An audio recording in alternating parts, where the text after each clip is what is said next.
कुछ समय से, कुछ दिनों से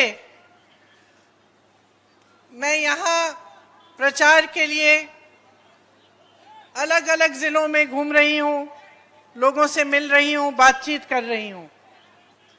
चुनाव आ रहा है, ये वही समय होता है जब आपके सामने राजनीति का पूरा तमाशा शुरू होता है। आम पार्टियों के लोग आते हैं, अलग अलग नेता आते हैं, भाषण देते हैं, अपनी अपनी सुना के जाते हैं।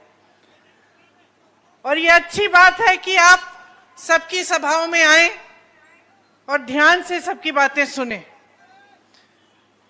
क्योंकि जहां तक मैंने देखा है, लोगों से बातचीत करके, आपके प्रदेश में घूम के, तो यही देखा है कि ये प्रदेश कितना महान है। कर्नाटका में सब कुछ है, एक पुरानी सभ्यता, पुरानी संस्कृति, परंपराएं, ऐसे महात्मा जिन्होंने आप सबको शिक्षा दी, जिस शिक्षा के आधार पर आपकी संस्कृति बनी। उसके साथ साथ प्रकृति की बहुत देन है, घने घने जंगल, खनिज की बहुत आपके पास रिसोर्स है, देन है, प्राकृतिक देन है। उसके साथ साथ भविष्य के लिए आपका प्रदेश बहुत कुछ कर सकता है, क्योंकि यहाँ पे आपके जो नौजवान हैं वो शिक्षित हैं, जनता ज्यादातर शिक्षित है, कमाती है और भविष्य के लिए और भविष्य में भागीदार बनती है। आपके यहाँ बेंगलुरु जैसे बड़े बड़े शहर हैं जो पूरी दुनिया में प्रसिद्ध हैं। पूरी दुनिया जानती है कि बेंगलुरु में सबसे ज्यादा टेक्नोलॉजी, सबसे ज्यादा लोग हैं जो काम कर सकते हैं टेक्नोलॉजी में, और समझदार हैं और पढ़े लिखे हैं और देश और दुनिया को आगे बढ़ा सकते हैं। यहाँ से आप पूरी दुनिया में जाते हैं।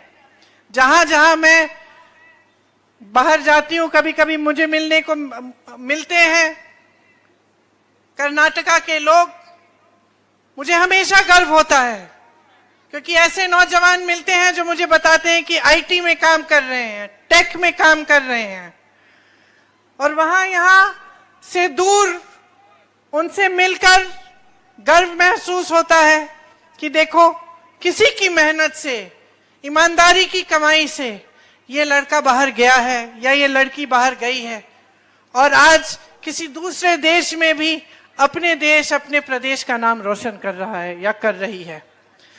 तो आपका प्रदेश जो है बहुत ही महान है, और एक ऐसा प्रदेश है जो देश में सबसे आगे हो सकता है।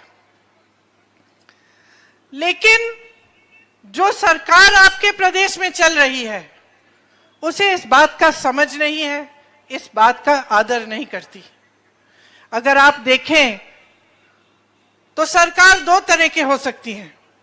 एक सरकार ऐसी हो सकती है जो जनता के लिए काम करे, जिसके नेता जनता का आदर करें, जो आपकी समस्याओं को अच्छी तरह से समझें, आपके बीच आए, आपसे मिले, जाने कि किस तरह से आपकी प्रगति हो सकती है और उस प्रगति के लिए काम करें। और दूसरी तरह की सरकार और दूसरे तरह के नेता ये होते हैं जिनको सत्ता मिलते ही ये एहसास हो जाता है कि हम बहुत कमा सकते हैं और ये सत्ता हमारी है तो हम कुछ भी कर सकते हैं, हमें जिम्मेदार होने की जरूरत नहीं है, हमें देश के प्रति, जनता के प्रति जवाबदेह होने की जरूरत नहीं है, हमें, हमारे पास सत्ता है, हमें पैसे मिल सकते हैं, शोहरत मिल सकती है और हम कुछ भी कर सकते हैं। तो अफसोस की बात यह है कि 3.5 साल पहले कर्नाटका में एक सरकार बनी। मेरी बहनें, आप यहां बैठी हैं, शायद आपको मालूम होगा कि यह सरकार शुरू से ही गलत तरीके से बनी। विधायकों को खरीद के जो बनी हुई सरकार थी उसको तोड़ के बीजेपी ने सरकार बनाई। ऐसी सरकार जिसकी नीयत शुरू से ही गलत थी, आपके प्रदेश में स्थापित हुई। नतीजा क्या रहा? नतीजा ये रहा कि सबसे पहले जो गवर्नेंस जिसको कहते हैं, जिसके जरिए सरकार चलती है, प्रदेश चलता है, वो कम हो गई, बंद सी ही कह लो। कभी एक मुख्यमंत्री आया तो कभी दूसरा मुख्यमंत्री आया। जो विकास के कार्य थे जिससे आपकी प्रगति हो सकती थी, वो लगभग रुक गए। और एक ऐसी सरकार आई जिसने हर स्तर पर आपको धोखा दिया, हर स्तर पर आपको लूटा। आप सोच सकते हैं कि आज अगर पूरे प्रदेश में सरकार जानी जाती है कि ये 40% सरकारा है, तो इसका क्या मतलब है। आप जानती हैं बहनें, कितनी महंगाई हो गई है। आप जानती हैं कि आज आपके गैस का सिलेंडर 1100 रुपए में आपको मिल रहा है। आप जानती हैं कि जब आप मार्केट जाती हैं कुछ खरीदने के लिए, तो जो पहले कम का मिलता था, आज दाम उसका बढ़ गया है। कभी कभी दिल करता होगा कुछ खरीदने का, लेकिन आप रुक जाती हैं, अपना हाथ रोक लेती है कि नहीं, आज नहीं, क्योंकि नहीं है मेरे पास इतना पैसा। क्योंकि महंगाई से जो जीएसटी आई, जो इनके प्रशासन और शासन ने किया, इतनी महंगाई कर दी आपके लिए कि आप परेशान हैं और त्रस्त हैं। और गृहस्थ जीवन में मैं जानती हूं कि महिलाओं पर कितना बोझ होता है। सबसे ज्यादा आप सहती हैं, महंगाई का बोझ भी सबसे ज्यादा आप सहती हैं।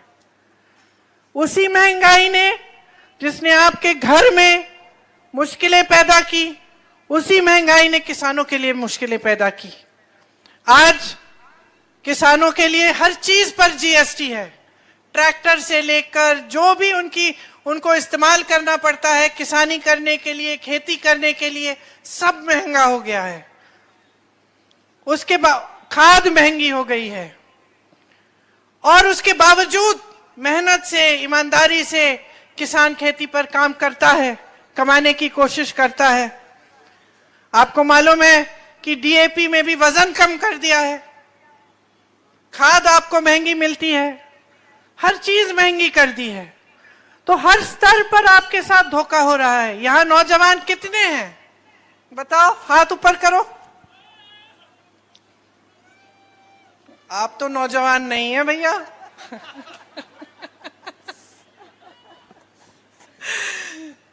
जितने भी नौजवान यहां हैं, मैं आपसे पूछना चाहती हूं, आपको क्या रोजगार मिला है, सरकार ने दिया है? नहीं दिया। आपको मालूम है कि 2.5 लाख रोजगार, 2.5 लाख जॉब्स खाली पड़े हुए सरकार में, लेकिन उन्होंने 3.5 सालों में आपको एक भी नहीं दिया। नौजवान यहाँ के शिक्षित हैं, दुख होता है देख के। कल मेरा हेलीकॉप्टर कहीं एक खेती के पास उतरा, कुछ लड़के खड़े थे, मैं गई, मैंने पूछा कि पढ़े लिखे हो? बीटेक की है, बीएससी की है, रोजगार नहीं है। बेचारे खेती में खड़े हैं, कह रहे हैं हमें जॉब नहीं है। तो ये स्थिति है आज आपकी कि हर स्तर पे लूटा गया है, हर स्तर पे धोखा दिया गया है। नौजवानों के पास रोजगार नहीं है, छोटे दुकानदारों को मदद करने के लिए कुछ नहीं है। पहले नोटबंदी दी आपको, फिर जीएसटी दी। जो अपना छोटा बिजनेस, छोटा व्यापार करता है, कैसे आगे बढ़ाएगा? और जब नौजवान भर्ती के लिए इम्तिहान देने जाता है, पता चलता है कि घोटाला हो गया, स्कैम हो गया।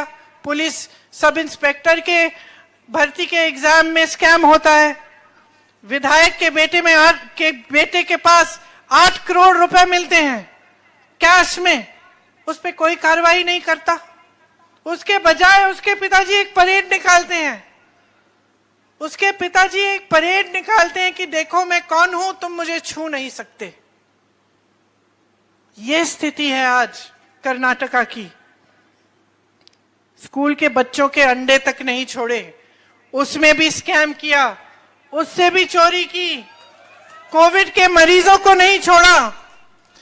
कॉन्ट्रैक्टर्स आत्महत्या कर रहे हैं। स्कूल के मैनेजमेंट के एसोसिएशन और कॉन्ट्रैक्टर्स एसोसिएशन प्रधानमंत्री को चिट्ठी भेज दें कि कुछ करिए, यहां लूट हो रहा है, हमारे साथी आत्महत्या कर रहे हैं। प्रधानमंत्री से जवाब ही नहीं आता। आज यही है आपकी परिस्थितियां। तो अगर इस परिस्थिति में आप 5 साल और रह जाएं, तो आपके भविष्य का क्या होगा? जो आप घर पे मेहनत करते हैं मेरी बहनें, जो किसान खेती में मेहनत करते हैं, जो अपनी दुकानें चलाते हैं, अपने बिजनेस चलाते हैं, वो भविष्य के लिए क्या सपना देख सकते हैं, क्या आशा रख सकते हैं? अगर अपने बच्चों को मेहनत से पढ़ाकर उनको पता चला कि बच्चे को अगर कोई पद चाहिए, पोस्ट चाहिए, तो 50 लाख 70 लाख की घूस मांगी जा रही है, हर चीज हर पोस्ट का रेट फिक्स हो गया है, तो फिर मेहनत का क्या फायदा, शिक्षा का क्या फायदा? सालों से आप अपने बच्चों की परवरिश इसलिए करते हैं कि जब वो शिक्षित हो जाता है और पोस्ट के लायक होता है तो पोस्ट मिलने के बजाय आपसे और कुछ मांगा जाता है। कल तो मुझे सुनने को मिला कि किसान से 2 बैल मांगी क्योंकि उसके पास पैसे नहीं थे घूस देने के लिए, तो उससे कहा चलो अपनी बैल ले आओ।